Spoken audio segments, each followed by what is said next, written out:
जन्म कुंडली में अनेक सारे रहस्य छिपे हुए होते हैं। इनमें से कुछ एक रहस्यों की चर्चा आज हम करेंगे। आपके मन में जो भी विश हो, डिजायर हो, ड्रीम हो, बिल्कुल इम्पॉसिबल लेवल का हो या फिर को हो छोटी मोटी कोई विश हो आपकी ऐसी जो कि पूरी नहीं हो पा रही है, तो आपके पांचवें भाव में वो ताकत होती है। अपने फिफ्थ हाउस से अपने इंटेंशन की अलाइनमेंट करके आप वहाँ पर जो भी मांगेंगे, मतलब आपकी सारी इच्छाएं सबसे पहले आपके पांचवें भाव में पूरी होती हैं। आपका पांचवा भाव पूरी करता है छोटी विशेष को, बड़ी विशेष को।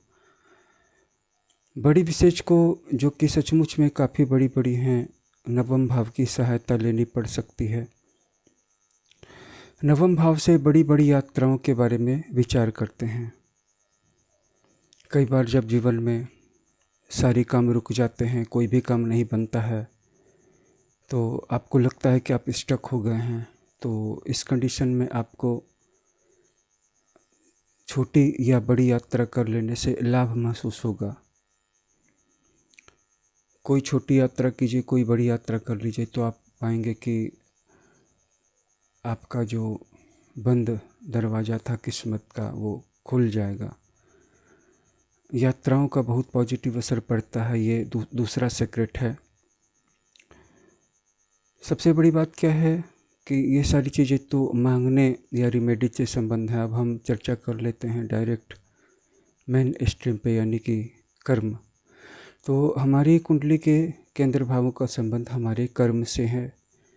हमारे जीवन में जो कुछ भी हमें मेहनत से, कड़ी मेहनत से प्राप्त होता है, एंडेवर से प्राप्त होता है, स्ट्रगल से प्राप्त होता है, वो सारी चीज़ें हमें हमारे केंद्र भाव में बैठे हुए ग्रह या केंद्र भावों के स्वामी देते हैं।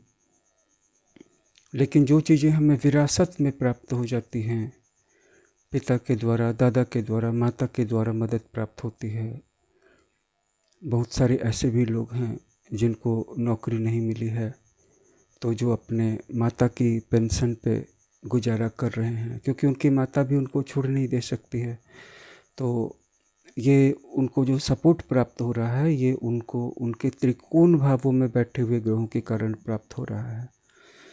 लेकिन अपने बलबूते पे, अपने बाहुबल से, अपने प्रयासों से किसी को अगर कुछ प्राप्त होता है या मिलता है, तो इसका संबंध केंद्र भाव में बैठे हुए ग्रहों से है। इसलिए आप अगर ज़्यादा मेहनत करते हैं तो आप अपने केंद्र भावों को मजबूत करते हैं। अगर आप कम मेहनत करते हैं तो आप अपने त्रिकोण भाव में बैठे हुए ग्रहों पर, यानी कि दूसरों के द्वारा दी हुई मदद पर आश्रित हैं। इसके अलावा रैंडम तरीके से, अनऑर्गेनाइज तरीके से भी आपको कई बार धन का लाभ हो सकता है। आठवें भाव का नियम है कि आपको जिस क्षेत्र में लॉस हुए हैं, उसी क्षेत्र में एक दिन लाभ भी होगा, या जिस तरीके से धन गया था उसी तरीके से धन आएगा।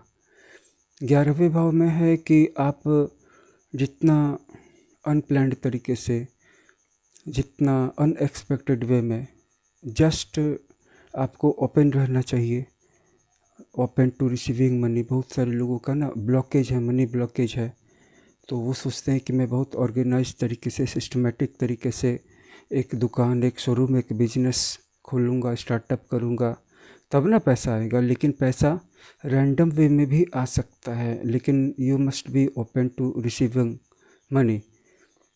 तो लोग मनी रिसीव करने के लिए ओपन नहीं हैं, तो मनी ब्लॉकेज बनी। वो सोचते हैं कि कहाँ से देगा पैसा, कौन देगा पैसा। तो 11वें भाव का संबंध जो है गिफ्ट से है। पैसा आ जाता है अगर आप ओपन हैं। और एक और बात मैं आपको बता दूं कि 12वें भाव से भी आपको पैसा मिल सकता है। और वो तरीका ये है कि आपके पास जो पैसे जमा हैं बैंक में, या आपने घर में छिपा करके रखे हुए हैं कि शायद कभी मुसीबत पड़ेगी तो काम आ जाएंगे, उस पैसे को खर्च कर दीजिए। क्योंकि आपने वो पैसा जो आपके पास पहले आया उसको आपने खर्च नहीं किया, इसीलिए वो पैसा, जो नया पैसा है, आपके पास नहीं आ रहा है, आएगा भी नहीं। पहले जो आपके पास पैसा है उसको खर्च कर दीजिए। जितनी तेज़ी से खर्च करेंगे उतनी ही तेज़ी से ब्रह्मांड खाली जगह को भरने के लिए नई मनी एनर्जी को भेजेगा। इस वीडियो में इतना ही।